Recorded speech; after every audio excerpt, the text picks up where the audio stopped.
May i-share lang ko sa inyo mga kapatid. Ito'y patungkol sa mga magulang na first timer na magkakaanak.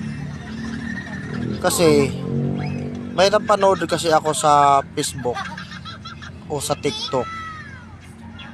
Nainis ako sa nanay na matay yung anak niya dahil may lagnat.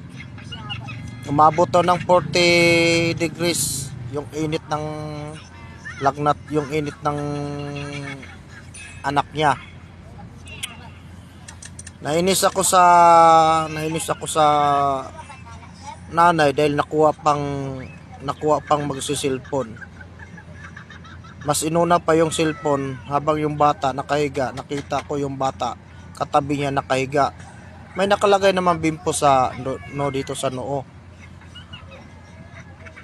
Busy siya sa cellphone. Nainis talaga ako. Alam niyo kayong mga first time na magkaroon ng anak, mga magulang na first time na magkaroon ng anak, kailangan meron kayong kailangan meron kayong thermometer. Unang-una yan. Kailangan magkaroon kayo ng gagamitan na thermometer. At dapat meron kayong paracetamol, yung branded, para sa mga bata. Sa experience ko, 7 ng anak ko. Sa experience ko, lahat ng anak ko dumadaan sa lagnat. Pero never silang dinala sa ospital. Ganun din, umabot silang 40, 39. Pero sa awa ng Diyos, humupa naman. Sasabihin ko sa inyo ang dapat yung gagawin. Unang-una, pag nilalagnat yung anak nyo, nakita yung init, kuhanan nyo ng temperature. Kaya malaga may temperature kayo, unang-una yan. Lalo na yung pag nangingipin na yung bata, umpisa ng pagngingipin. Yan, madalas lalagnatin yung bata dyan dahil sa ngipin. Kailangan meron kayong thermometer. Pag nasukat nyo na yung thermometer, kung ilang 39, 38, 39, mataas ang init niya, painumin nyo kagad ng gamot, ng paracetamol. Yan ang ginagawa namin sa anak namin. Ngayon, huwag nyong tantanan. Kuha kayo ng tubig, malamig na tubig, ilagay nyo sa batya. Hanggat hindi bumababa yung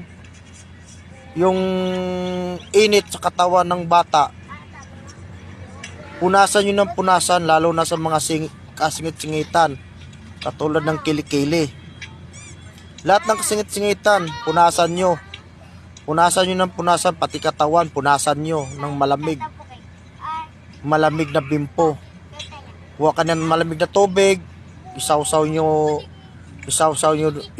doon ang bimpo, punasan yung anak nyo ng malamig na tubig. Tapos, panay kayo, pagkatapos, i-check ninyo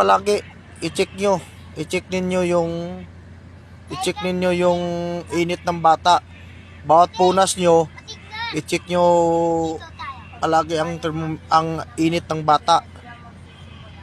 Pag bumaba siya, magandang sinyalis yan. Pag tumaas na ginawa nyo na ang lahat, dalhin nyo na sa ospital. Pero sa awa ng Diyos, ang mga anak ko, walang dinala sa ospital nang dahil sa lagnat lang. Kaya sinir ko sa inyo ang mga gagawin dahil ranas ko yan. Mga anak ko pinaglalagnat. Ang ginawa lang namin lang talaga, punasan ng punasan, tapos punasan ng punasan, lahat ng kasingit-singitan, kahit buong katawan, punasan ng malamig. Punasan ng malamig na tubig. Tapos, tapos i-check yung palagi ang i-check yung palagi yung i-monitor yung init ng katawan niya. Huwag kayong huminto sa pagpupunas sa katawan ng bata, lalo na sa kasingit-singitan, kung hindi pa bumaba ang lagnat. Yang lang mga kapatid, sinishare ko lang sa inyo kasi naawa ako doon sa napanood ko sa Facebook o sa TikTok. Naawa ako doon sa bata, nilagnat. May nakalagay naman ng bimpo dito pero hindi sapat yon. Pinabayaan lang ng nanay habang nagsiselfon. Nagawa pang mag-cellphone. Dapat nun, ang ginagawa niya, punasan niya ng punasan yung katawan ng bata, lalo na yung buong kasingit-singitan hanggang sa bumaba. Kasi mga anak ko, ganyan. Umaabot silang 39, 40 mahigit. Ganun lang ginagawa namin. Successful naman nung napunasan namin ng malamig na tubig ang katawan at buong kasingit-singitan, bumababa yung lagnat, unti-unting bumababa hanggang sa bababa ng 37. Tapos pag bumaba na, doon na ihinto na namin yung pagpupunas. Tapos bawal pahanginan ng bata. Bawal pahanginan, bawal electric panan. Kailangan siya, bawal siyang electric panan. Masama sa nilagnat ang may electric pan. Yan lang mga kapatid, i-share ko lang yung aking naranasan dahil nga doon sa nakita ko sa Facebook na panood ko. Yun lang ang gagawin. Effective yan dahil sa 7 kong anak, 7 ng anak ko, ganyan lang ginagawa namin. Effective naman. Ayan lang, paalala ko sa mga sinishare ko sa mga magulang, na lalo na yung mga first timer na magkakaroon ng anak, lalo na pag nangingipin yung bata, madalas nilalagnat. Yun lang po. Maraming salamat po. God bless. Patumbayan kayo nawa ng Diyos.